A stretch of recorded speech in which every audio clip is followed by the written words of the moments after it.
Orang sekarang kadang-kadang begitu, suka ditipu dengan bisikan-bisikan iblis sehingga menyebabkan dia menggagalkan kebaikan yang ingin dia kerjakan. Maka kata guru-guru kami para salafun shalihin, kalau di saat kita dibisiki syaitan untuk gagalkan kebaikan yang kita mau kerjakan, kerjakan itu kebaikan. Sedekah masjid 500.000, setan bisikin, udah jangan sedekah dulu dah, ntar aja kalau udah banyak duit. Maka cara untuk melawannya adalah jadiin tuh sedekahnya. Itu yang dinamakan dengan istiqomah, dawam di dalam melaksanakan aktivitas rutin kebaikan. Apakah itu sholat berjamaah, apakah itu baca Al-Quran, apakah itu berzikir menyebut nama Allah, apakah itu bersolawat kepada baginda Rasul Nabi Muhammad SAW. Maka kegiatan ibadah yang positif itu dilakukan secara terus-menerus, rutin, kontinu, itu yang dinamakan dengan istiqomah. Cuman orang sekarang istiqomahnya beda. Istiqomah Ustadz, istri 3 dikontrakin rumah.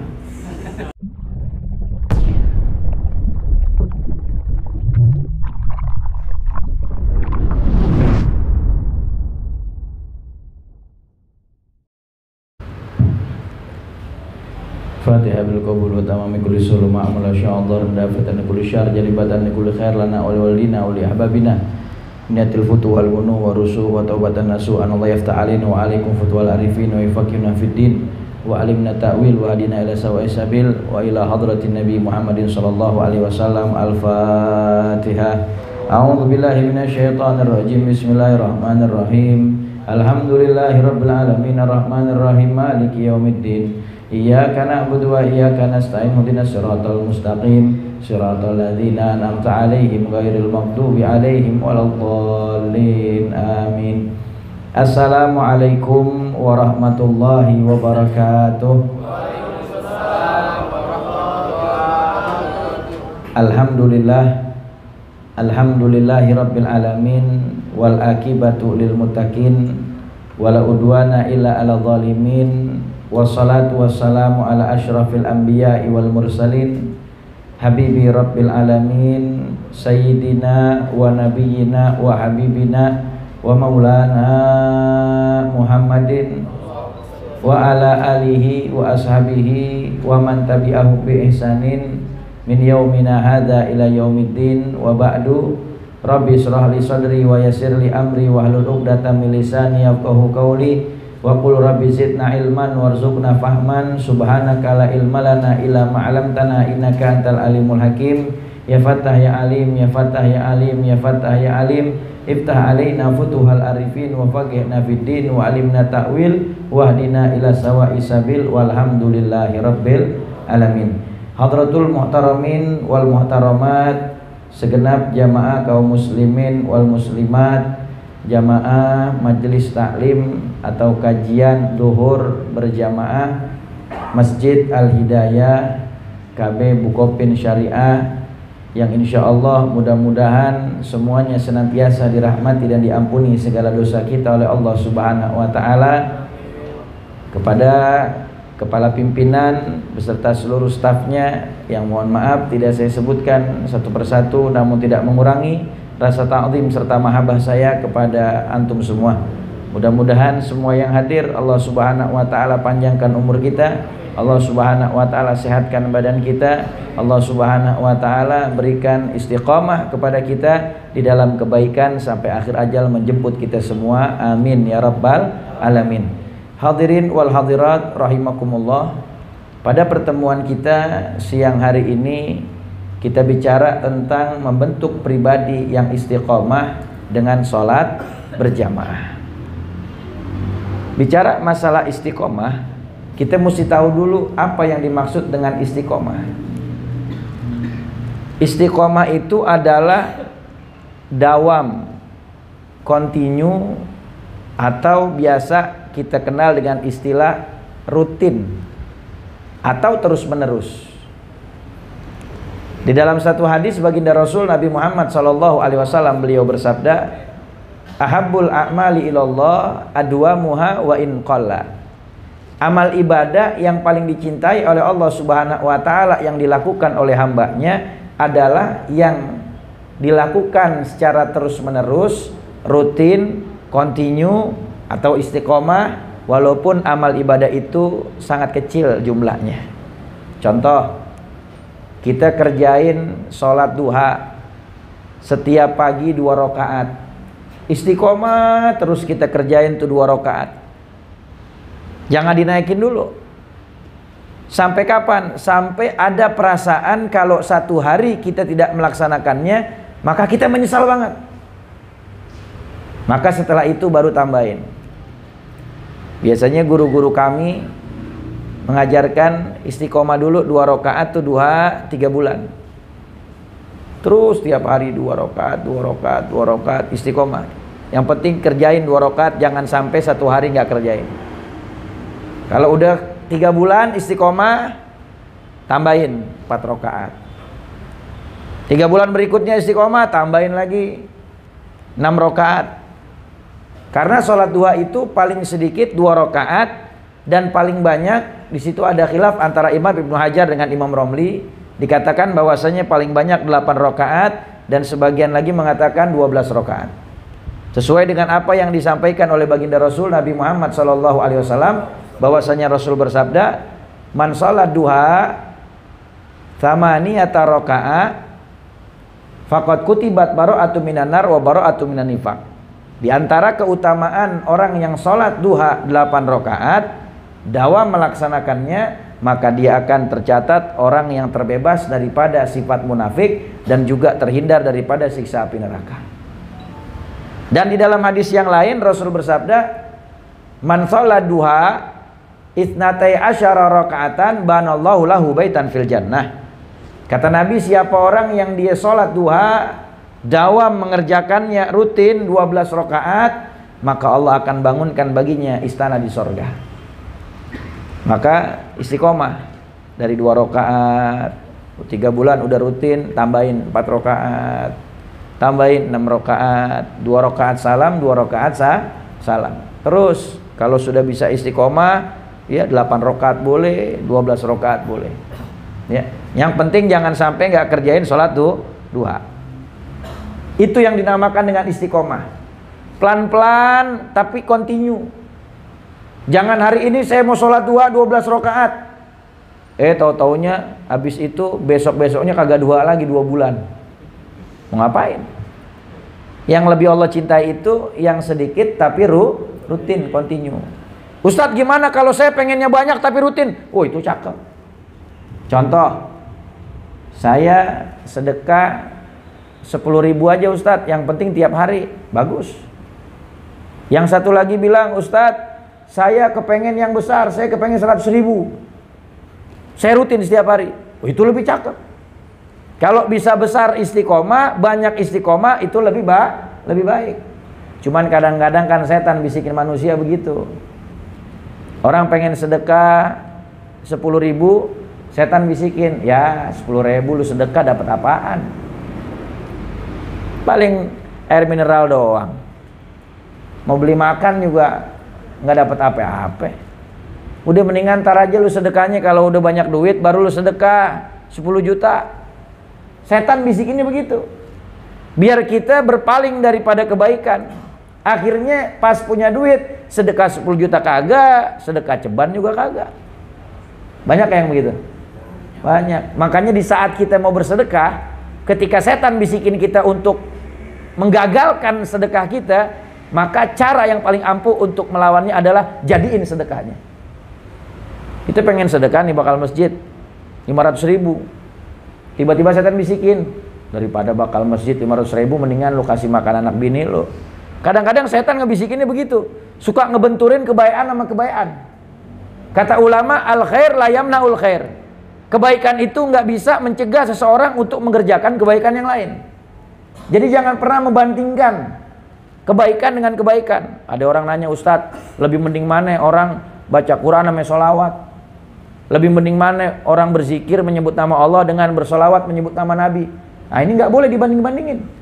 Masing-masing punya keutamaan dan keistimewaan yang besar di sisi Allah Subhanahu wa Ta'ala. Dan ngebandinginnya tuh nggak apple to apple, kebaikan sama kebaikan dibandinginnya. Kalau orang nanya, Ustadz, lebih mending mana baca Quran apa main HP? Ya baca Quran. Jelas perbandingannya. Betul gak? Nah, orang sekarang kadang-kadang begitu, suka ditipu dengan bisikan-bisikan iblis sehingga menyebabkan dia menggagalkan kebaikan yang ingin dia kerjakan. Maka kata guru-guru kami para as-salafun as-shalihin, kalau di saat kita dibisiki syaitan untuk gagalkan kebaikan yang kita mau kerjakan, kerjakan itu kebaikan. Sedekah masjid 500.000, setan bisikin, lu jangan sedekah dulu dah, ntar aja kalau udah banyak duit. Maka cara untuk melawannya adalah jadiin tuh sedekahnya. Itu yang dinamakan dengan istiqomah, dawam di dalam melaksanakan aktivitas rutin kebaikan. Apakah itu sholat berjamaah, apakah itu baca Al-Quran, apakah itu berzikir menyebut nama Allah, apakah itu bersolawat kepada baginda Rasul Nabi Muhammad SAW. Maka kegiatan ibadah yang positif itu dilakukan secara terus-menerus, rutin, kontinu, itu yang dinamakan dengan istiqomah. Cuman orang sekarang istiqomahnya beda. Istiqomah Ustadz, istri 3 dikontrakin rumah. Iya, yang pertama dibeliin, yang 3 yang lain dikontrakin. Iya. Istiqomah itu kita rutin dawam di dalam mengerjakan kebaikan. Jangan angot-angotan kalau kata orang Betawi. Kalau guru kita dulu bilang tuh, guru-guru Betawi bilang, ya, lu kalau ngaji jangan anget-anget tai kotok. Lagi rajin ngaji, sekalinya kagak ngaji, sampai ketemu 6 kali lebaran, nggak datang pengajian. Na'udzubillah, biar istiqomah. Nah, bagaimana kita membentuk pribadi yang istiqomah di dalam sholat berjamaah? Kita mesti tahu apa aja keutamaan dari sholat berjamaah biar kita bisa istiqomah. Salah satunya kan yang bikin kita jadi istiqomah di dalam mengerjakan satu ibadah atau kebaikan adalah janji dari Allah Subhanahu wa taala.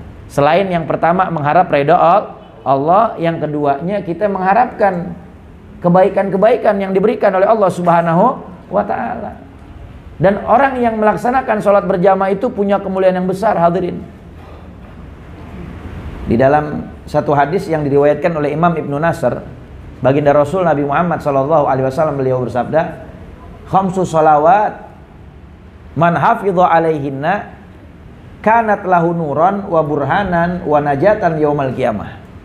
Kata Rasulullah, siapa orang yang dia mengerjakan sholat 5 waktu, dia jaga itu sholat 5 waktu, dia kerjakan di awal waktu, tidak dia tunda-tunda, apalagi dia tinggalkan, maka niscaya Allah akan berikan baginya yang pertama cahaya, yang kedua baginya bukti, yang ketiga baginya kemenangan nanti di hari kiamat. Tuh, Nabi pesenin orang yang sholat 5 waktu di awal waktu, tidak dia tunda, apalagi dia akhirkan, apalagi sampai dia tinggalkan gara-gara urusan dunia, maka Allah jaminkan, kata Nabi, 3. Yang pertama, dia dapat cahaya di dunia dan di akhirat, hidupnya diberikan petunjuk oleh Allah Subhanahu wa taala, dan dia juga mendapatkan bukti, burhanan, bukti bahwa dia adalah hamba Allah Subhanahu wa taala yang menjalankan perintah Allah. Dan yang ketiga, wa najatan yaumal qiyamah, dan mereka juga orang yang sholat 5 waktu, dia jaga sholat itu, dia kerjakan di awal waktu, maka niscaya dia akan mendapatkan kemenangan nanti di hari kiamat. Di hari kiamat tuh hari yang mencekam, matahari seukuran busur panah di atas kepala manusia. Dalam riwayat sepenggalah, ada yang tenggelam dengan keringatnya semata kaki, ada yang selutut, ada yang sepinggang, ada yang sedada, ada yang tenggelam semua, tergantung amal ibadahnya semasa di dunia. Bayangin sekarang aja di dunia nih, matahari berjuta-juta mil jauhnya dari kita, kita panas keringetan. Bahkan kalau kata orang tua dulu, ini panas sampai penter banget, lepek sampai kebol-bol, kan begitu. Kenapa? Karena memang panas. Itu di dunia segitu jauhnya matahari, apalagi ntar di padang mahsyar. Semua umat berlari kepada nabi mereka masing-masing. Umatnya Nabi Adam datang kepada Nabi Adam, umatnya Nabi Nuh datang kepada Nabi Nuh. Semua minta syafaat pertolongan, tapi semua nabi berkata, nafsi-nafsi, sendiri-sendiri. Akhirnya semua umat berangkat kepada Nabi Muhammad SAW.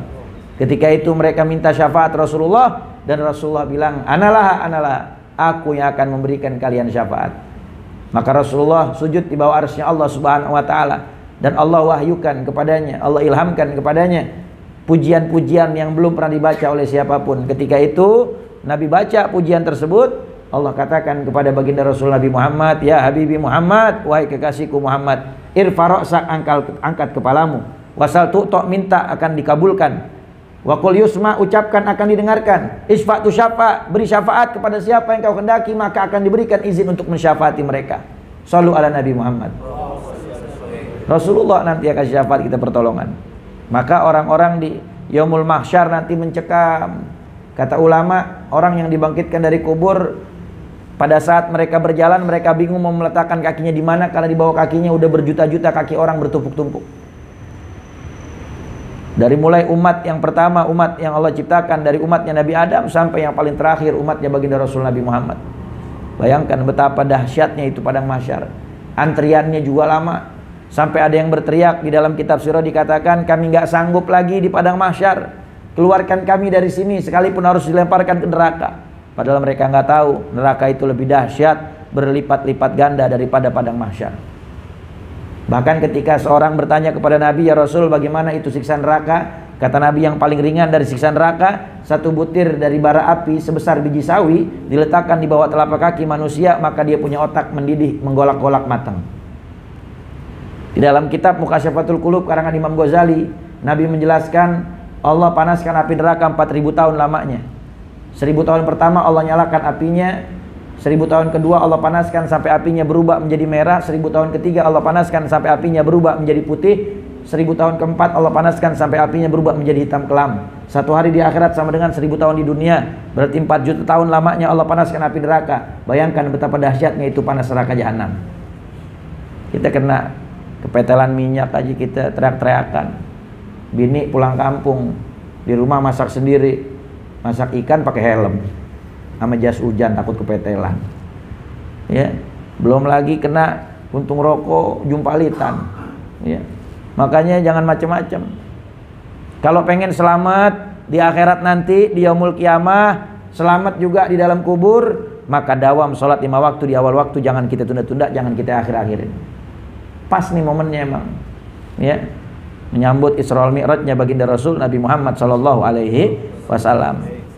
Ketika itu Allah berikan perintah sholat. Kata guru saya, murabi arwahna Sayyidil Walid, Al-Habib Umar bin Muhammad bin Salim bin Hafid bin Syekh Abu Bakar bin Salim hafizahullah ta'ala wa ra'a amin rabbal alamin. Beliau mengatakan enak banget jadi umatnya Nabi Muhammad. Tadinya Allah berikan perintah sholat 50 waktu. Lalu kemudian berjumpa dengan para nabi-nabi di setiap langit-langit, maka dimintakan takhfif, keringanan. Kata Nabi Musa, umatmu gak akan sanggup ya Muhammad. Sal takhfif minallah, mintalah keringanan kepada Allah Subhanahu wa taala. Akhirnya dikurangin jadi 5 waktu. Jadi 5 waktu. Tapi apa kata guru kami Murabi Arwana Sayyidul Walid Al-Habib Umar bin Hafid? Beliau bilang, umatnya Nabi Muhammad mengerjakan sholat yang Allah fardukan 5 waktu, tetapi pahalanya adalah pahala sholat 50 waktu. Allah. Shallu ala Nabi Muhammad. Allahumma shalli wa sallim ala Sayyidina Muhammad wa ala ali Sayyidina Muhammad. Maka kalau pengen selamat di kubur, selamat nanti di yaumul qiyamah, sholat 5 waktu kerjakan di awal waktu, jangan di akhir-akhir, apalagi ditinggalkan. Apalagi kita tunda gara-gara urusan dunia yang hina, na'udzubillah min dzalik. Di dalam sambungan hadis yang tadi saya bacakan, kata Rasulullah, wa man lam yuhafid alaihinna lam yakun lahu nuran wala burhanan wala najatan yaumal qiyamah wa yuhsyaru yaumal qiyamati ma'a Qarun wa Fir'aun wa Haman wa Ubay bin Khalaf.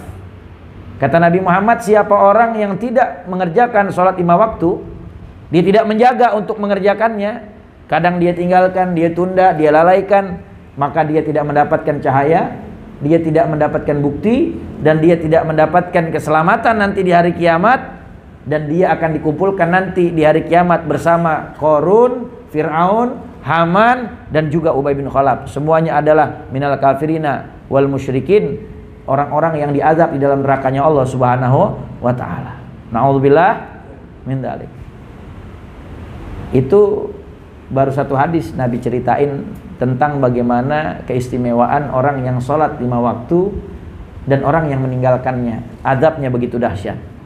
Kalau di dalam kitab Nasaihul Ibad yang dikarang oleh Al-Imam Nawawi rahimahullah ta'ala, di dalam bab At-Tusa'i, bab serba 9, Al-Maqalatur Rabi'ah, di dalam perkataan yang keempat, Qala al-Imam Amirul Mukminin Sayyidina Utsman bin Affan radhiyallahu taala anhuma, berkata Amirul Mukminin Sayyidina Utsman bin Affan radhiyallahu taala anhuma, kata beliau, man hafidha ala salawatil khams liwaqtiha wa dawama 'alaiha akramahullahu taala bitis'i karomat. Siapa orang yang dia mengerjakan sholat di awal waktu, dia tidak tunda-tunda, tidak dia akhir-akhirkan, apalagi sampai dia tinggalkan, dia kerjakan itu sholat, dia jaga sholat 5 waktu itu. Setiap kali azan berkumandang dia sudah dalam keadaan punya wudhu dan dia siap untuk melaksanakan sholat berjamaah, dia jaga sholat 5 waktunya, maka Allah akan karuniakan kepadanya 9 kemuliaan. 9 kemuliaan. Apa saja? Yang awaluha yuhibbuhullah, yang pertama dia akan dicintai oleh Allah Subhanahu wa taala. Kalau kita dapat cintanya Allah, maka udah pasti bahagia dunia, bahagia akhirat. Kita banyak terlalu sibuk manusia di zaman sekarang cari cintanya manusia. Padahal kata Imam Syafi'i, ridhon nas ghayatun la tudrak wa ridhallah ghayatun la tutrak.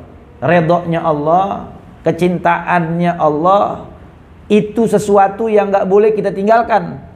Tapi keredoannya manusia, kecintaannya manusia itu mustahil buat kita raih. Kita mau berlaku bagaimana juga di hadapan manusia pasti ada kurangnya. Udah bagus nih orang perempuan pakai gamis, temennya ada yang bilang kerudungnya nggak matching. Kerudungnya udah matching, tasnya nggak nyetel, kurang branded. Tas udah branded, warna udah cakep, sepatunya kayaknya nggak oke.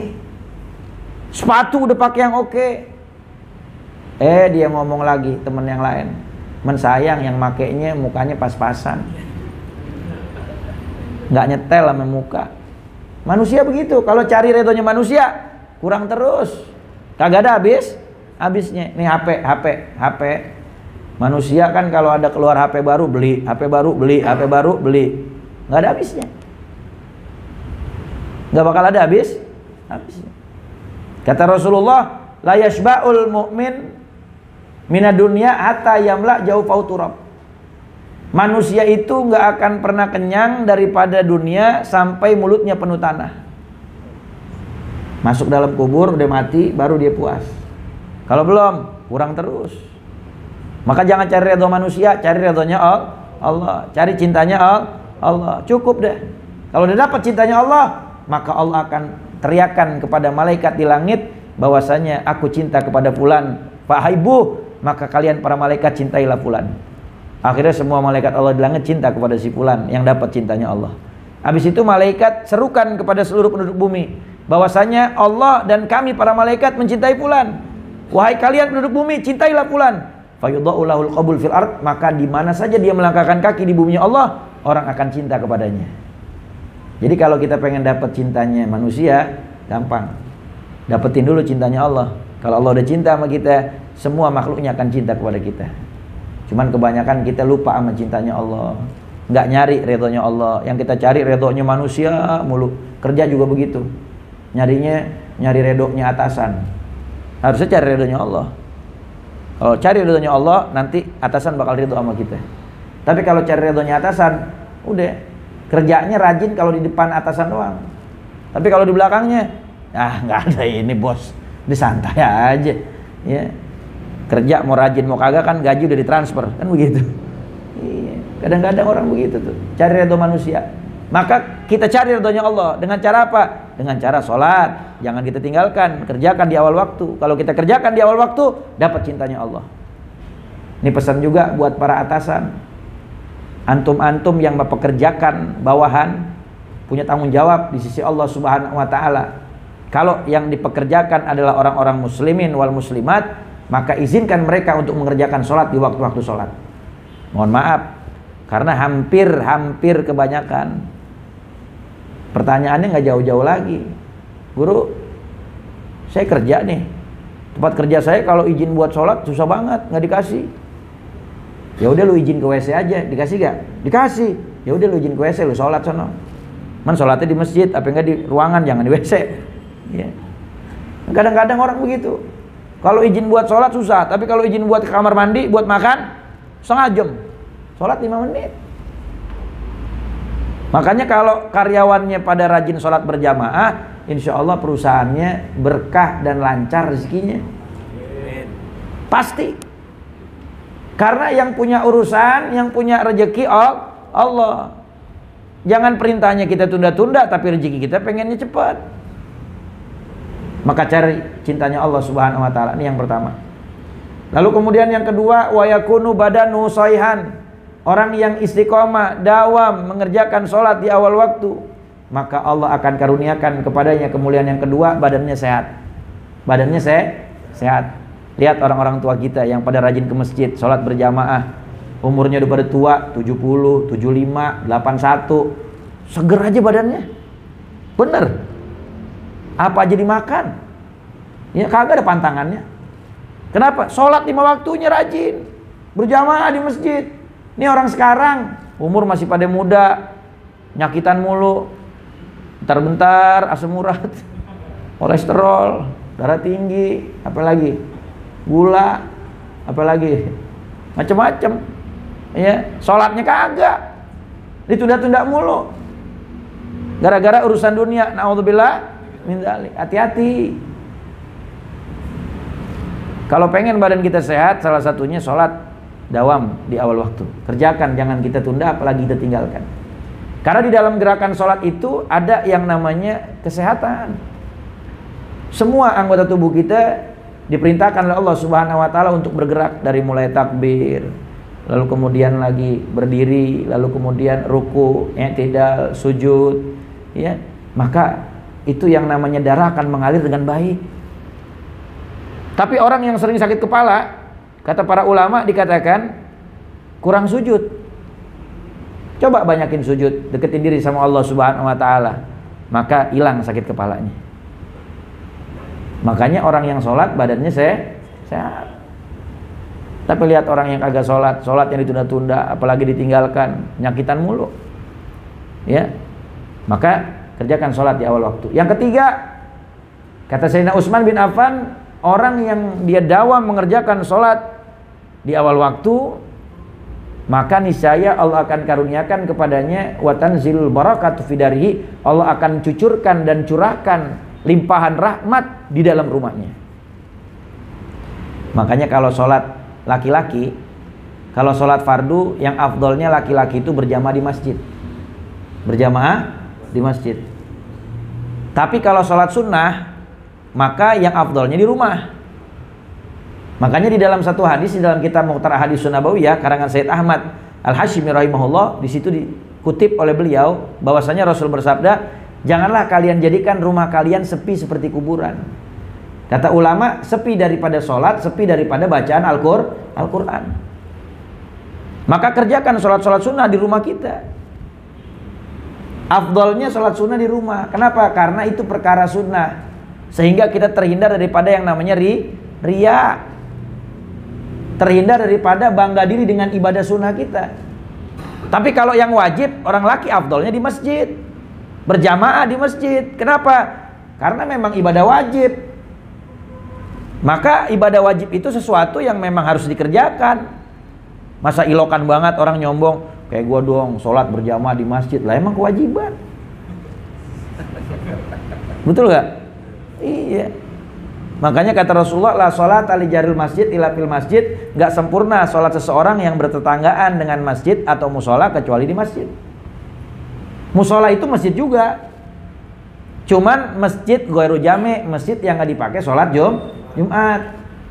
Kalau masjid yang dipakai Jumat namanya masjid jami'. Jadi masjid ada masjid jami', masjid yang dipakai sholat Jumat, ada masjid ghairu jami', masjid yang gak dipakai sholat Jumat. Orang kita bilang musola atau langgar. Di rumah kita juga kalau kita punya ruangan buat kita sholat, itu namanya musola. Jadi ketika kita masuk ke dalam masjid, ya, yang sekarang ini diwakafkan jadi musola, maka kerjakan sholat sunat tahiyatul masjid. Jadi kadang ada orang yang usoli sunatan tahiyatul musola, masjid tuh diwakafin buat masjid, cuman ghairu jami', orang kita bilang musola, ya. Maka kerjakan sholat berjamaah di masjid, orang laki berjamaah. Kadang orang laki suka ada yang nanya begini, Ustadz, lebih mending mana? Saya sholat berjamaah di masjid, tapi istri di rumah sholat sendirian, atau saya berjamaah di rumah sama istri? Nah, dibenturin lagi pertanyaan. Al khair la yamna'ul khair, kebaikan gak mencegah seorang untuk mengerjakan kebaikan. Kalau ditanya mana lebih afdol, ya kerjakan berjamaah di masjid. Orang laki afdolnya berjamaah di masjid. Tapi ambil begini aja, yang gampang. Suaminya kerjakan dulu berjamaah di masjid, pulang berjamaah sampai di rumah, i'adatus shalah. Berjamaah lagi dengan istrinya. Boleh gak? Boleh. Maka istrinya mendapatkan pahala berjamaah. Paham ya? Nah, ini yang pertama. Lalu perempuan, bagaimana perempuan? Kalau di dalam kitab Syarah Uqudul Jen fi Bayani Huquqiz Zawjain karangan Imam Nawawi, itu dijelaskan di dalam pasal terakhir bahwasanya perempuan itu paling afdolnya sholat fi ghairi baitiha, di dalam rumahnya, di bagian yang paling tersembunyi. Kalau di dalam rumah ada kamar, bisa sholat di dalam kamar, sholat di dalam kamar. Di dalam kamar ada kamar kecil lagi, bisa sholat di situ, sholat di situ. Dalam kamar kecil lagi ada lemari, bisa sholat dalam lemari, sholat dalam lemari.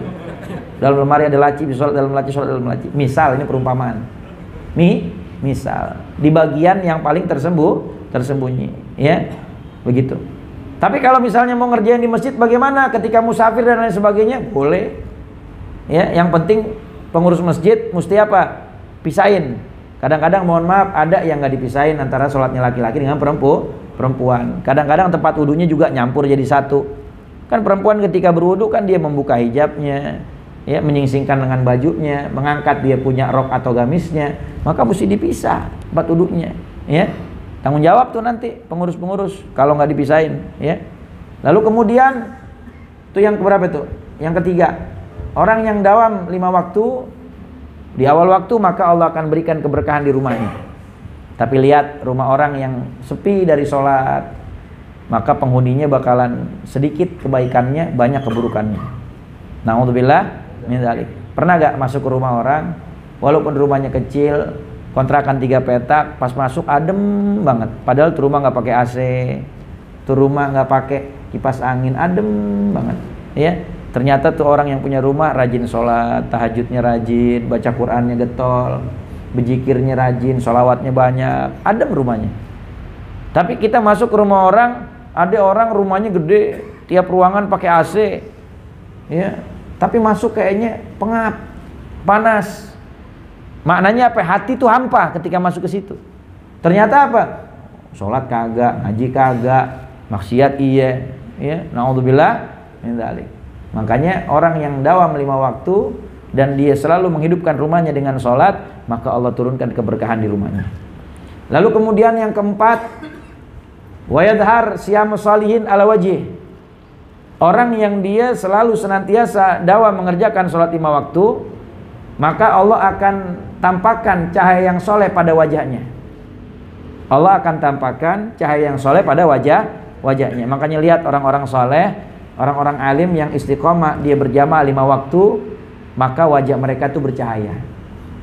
Kalau kita lihat, mengingatkan kita kepada Allah. Tapi orang yang kagak sholat, mukanya demek, biar kata dia kulitnya putih, perawatan, pakai krim siang, krim malam, sabun cuci muka, ya, macam-macam dia pakai. Tapi kalau dia kagak sholat, maka mukanya gelap, nggak ada cahaya orang solehnya. Tapi kalau orang yang rajin sholat, maka wajahnya bercahaya, ngelihatnya kita adem, bawaannya kita ingat sama Allah. Pernah gak ngelihat muka orang yang begitu? Ya, lihat wajahnya para alim ulama, para guru-guru, para aslafun sholihin. Tapi kadang kita ada ngelihat muka orang yang, ya Allah, kalau ngelihat kita bawaannya pengen kita timpuk aja. Ya. Ada yang begitu, yang gak pada sholat, ya, nggak ada cahayanya. Na'udzubillah min dzalik. Yang kelima, wa tahrusul malaikah. Orang yang dawam mengerjakan sholat 5 waktu, maka niscaya mereka akan dijaga oleh malaikat Allah Subhanahu wa ta'ala. Kemana aja? Selamat daripada bala bencana, dari musibah, dari mara bahaya, dari orang yang zalim, dari orang yang hasud, dari orang yang pengen keburukan ada pada kita. Kenapa? Di backup sama malaikatnya Allah. Kalau kita dijaga sama pengawal manusia, masih bisa lalai gak? Masih bisa luput gak? Masih bisa. Manusia malul khata' wa nisyan, tempatnya salah dan lupa. Iya. Tapi kalau yang jaganya malaikat, nggak bakalan ada tuh yang namanya bala, bencana. Kenapa? Karena dijagain sama malaikat Allah Subhanahu wa ta'ala. Lalu kemudian yang keenam, wa yalinullahu qalbuh.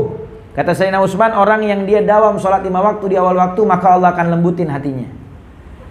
Makanya suami-suami yang pada keras hatinya, bu, suruh pada sholat berjamaah ke masjid, biar lembut hatinya, biar enggak ngomel mulu, biar kagak sentak pongor mulu sama bini, biar enggak ngomel mulu sama anak-anak, biar hatinya lembut, biar enggak keras hatinya. Makanya sholat berjamaah 5 waktu. Jangan suka nunda-nunda, jangan suka mengakhir-akhirkan. Orang yang suka menunda-nunda, mengakhir-akhirkan sholat, biasanya hatinya keras. Hatinya keras. Orang kalau hatinya keras, kata Al-Imam Ibnu Ruslan dalam kitab Zubat, wa inna ab'ada nasi min rabbina rahimi qalbun qasi. Orang yang paling jauh dari rahmat Allah Subhanahu wa taala adalah orang yang hatinya keras. Kalau sudah jauh dari rahmat Allah, jangankan masuk surga, cium harum surga pun diharamkan oleh Allah Subhanahu wa taala. Na'udzubillah min dzalik. Yang ketujuh, kata Sayyidina Utsman bin Affan, wa yamuru ala sirat kalbar kilami. Orang yang dawam sholat 5 waktu berjamaah, maka dia akan melewati jembatan sirat seperti sambaran kilat sampai. Kalau di dalam kitab Jalalaul Afham, syarah kitab Aqidatul Awam yang dikarang oleh Sayyid Ahmad Al-Marzuki, ya, yang disyarahkan oleh Al-Imam Al-Muhaddis Al-Marhum Abuya Sayyid Muhammad bin Ali bin Abbas Al-Maliki, yang ditulis oleh murid beliau Abuya Ki Haji Ihya Ulumuddin, pimpinan Pondok Pesantren Nurul Haramain Fujon Malang. Itu diterangkan bahwasanya jembatan sirat itu adalah jisrun mamdudun alamat ni jahannam, jembatan yang ada di atas neraka jahanam. Ukurannya lebih tipis dari satu helai rambut dibelah 7, tajamnya lebih tajam daripada pisau. Ada yang berjalan dengan kedua kakinya, ada yang berjalan dengan lututnya, ada yang berjalan dengan perut dan wajahnya, ada yang lewat kalbar kilami, karbal kirkhatib seperti sambaran kilat, ada yang kalah mil basor seperti kedipan mata. Semua tergantung amal ibadahnya. Dan tidak sedikit, banyak yang baru berapa langkah disambar oleh kilatan api neraka dari bawah jembatan sirat, masuk ke dalam nerakanya Allah Subhanahu wa taala. Na'udzubillah min dzalik. Kalau pengen selamat lewat jembatan sirat, salah satunya kata Sayyidina Utsman, dawamin sholat 5 waktu di awal waktu berjamaah. Jangan tinggal. Jangan tinggal. Lalu kemudian yang ke-8, kata Sayyidina Utsman, orang yang dia dawa mengerjakan sholat 5 waktu berjamaah, maka niscaya dikatakan wa yunazziluhu fi jiwaril ladzina la khaufun alaihim wa lahum yahzanun. Maka mereka akan diberikan tempat yang mulia di surganya Allah Subhanahu wa taala. Diberikan tempat yang mulia di surganya Allah. Bertetangga dengan para nabi, bertetangga dengan para rasul, bertetangga dengan baginda Rasul Nabi Muhammad sallallahu alaihi wasallam. Yang ke-9, wa yunajjilahu ta'ala minan nar, dan dipastikan dia akan selamat daripada siksa neraka. Tuh kemuliaan orang yang dawam istiqomah 5 waktu berjamaah. Maka kita mesti tahu dulu kemuliaan-kemuliaan yang Allah kasih buat orang yang berjamaah, biar kita bisa semangat istiqomah. Mudah-mudahan semua karunia kemuliaan yang Allah berikan ini kepada orang yang 5 waktu berjamaah, maka ini bisa kita pahami dan kita amalkan dalam kehidupan sehari-hari, dan istiqomah kita bisa mengamalkannya. Amin ya rabbal alamin. Dan pesan dari saya sebagai tambahan, kata Rasulullah, sesungguhnya Allah Subhanahu wa taala itu menerima sholat seseorang hambanya tergantung kadar kehusyuannya kepada Allah. Kalau dari mulai takbir sampai salam khusyuknya 50, ya pahalanya 50. Kalau dari takbir sampai salam kehusyuannya 30, pahalanya 30. Kalau dari mulai takbir sampai salam kehusyuannya 100%, mengingat Allah, hadir hatinya, maka niscaya pahalanya full. Tapi kalau dari mulai takbir sampai salam dia hanya memikirkan urusan dunia, tidak ingat kepada Allah, maka niscaya pahalanya nggak ada, sia-sia. Makanya kata Rasulullah, kamin musallin, berapa banyak orang yang sholat, laisa lahu min sholatihi ila ta'ab, berapa banyak orang yang sholat tapi sholatnya nggak ada pahala, cuma capek doang. Makanya kata Imamul Haddad, Sahibur Ratib, Qutbil Irsyad, wa Gauzdil Ibad wal Bilad, Al-Habib Abdullah bin Al-Haddad, di dalam kitabnya An-Nasaihu Diniyah wal Wasaya Limaniyah, beliau katakan sholat itu terbagi 2. Ada suratun dhahirah, ada suratun dhahirah, ada hakikatun batinah. Yang pertama suratun dhahirah, gambaran yang nampak di dalam sholat. Contohnya apa? Takbir, baca Fatihah, baca surat, ruku, i'tidal, lalu kemudian sujud, duduk di antara dua sujud, salam. Itu semua hanyalah gambarannya sholat. Tapi yang kedua, hakikatun batinah, yaitu hakikat batin yang tersembunyi di dalam sholat itu sendiri. Apa? Khusyuknya kita kepada Allah, hadirnya hati di saat kita sholat, mengingat Allah, mentadaburi setiap makna ayat yang kita baca, dan kita betul-betul menghamba di hadapan Allah Subhanahu wa taala. Itu yang inti daripada sholat itu sendiri. Nah, kebanyakan orang sekarang suratun dhahirah, gambarannya aja, tapi hatinya ngawang kemana-mana. Lagi sholat, Allahu Akbar, kunci lupa naruh, ingat. Betul gak? Utang orang sama kita lupa, ingat. Utang kita sama orang, wah itu mah sampai kiamat gak bakal ingat. Na'udzubillah min dzalik. Makanya jadikan sholat kita jangan cuma gambaran sholat, tapi juga hakikatun batinah. Mudah-mudahan kita bisa mengamalkannya. Amin ya rabbal alamin. Wallahu a'lam bishawab. Ada pertanyaan, silakan, tafadhol.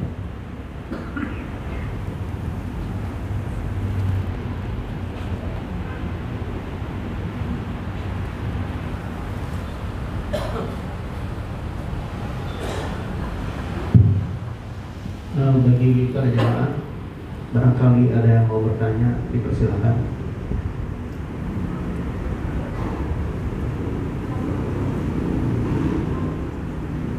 Ayo, ada pertanyaan, silakan, bapak-bapak, ibu-ibu. Assalamualaikum warahmatullahi wabarakatuh. Waalaikumsalam warahmatullahi wabarakatuh. Agak melebar ke tema, Ustaz, bagaimana kita agar doa kita cepat terkabul? Tipsnya gimana, Ustaz? Iya. Ya. Waalaikumsalam warahmatullahi wabarakatuh. Waalaikumsalam warahmatullahi wabarakatuh. Pertanyaannya bagaimana agar doa kita cepat dikabul? Jawabannya sebenarnya panjang, bisa 2,5 jam. Pernah satu ketika ada seorang tabi'in namanya Al-Imam Ibrahim bin Adham. Beliau ini lagi lewat di pasar Basrah.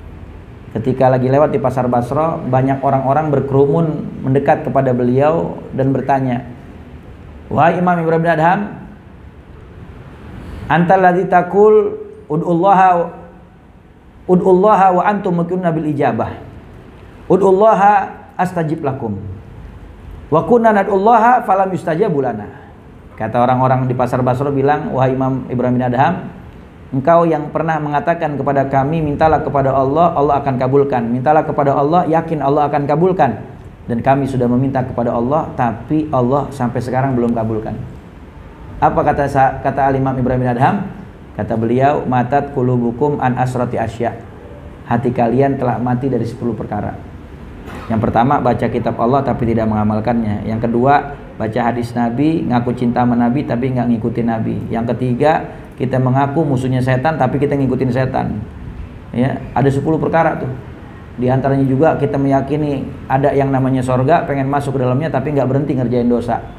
Kita tahu neraka itu dahsyat azabnya, tapi kita ya tidak mempersiapkan bekal untuk masuk dalam sorga, dan kita tidak berhenti daripada kemaksiatan dan dosa.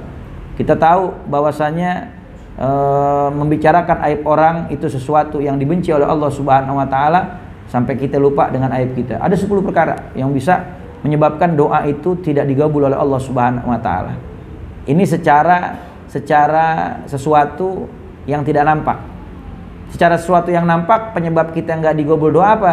Salah satunya adalah bisa jadi kita dapat rezeki dari duit yang haram, atau masuk ke dalam perut kita sesuatu yang diharamkan oleh Allah Subhanahu wa taala. Pakaiannya haram, makan minumnya haram. Fa ana yustajabu lahu, bagaimana Allah mau kabulkan doanya? Ya, itu diantara penyebab-penyebab yang bikin doa kita nggak dijabah oleh Allah Subhanahu wa taala. Berarti bagaimana caranya agar doa kita dijabah oleh Allah Subhanahu wa taala? Maka yang menjadi penyebab untuk tidak digabulkan jangan sampai kita kerjain, maka doa akan digabul oleh Allah Subhanahu wa taala. Begitu ya.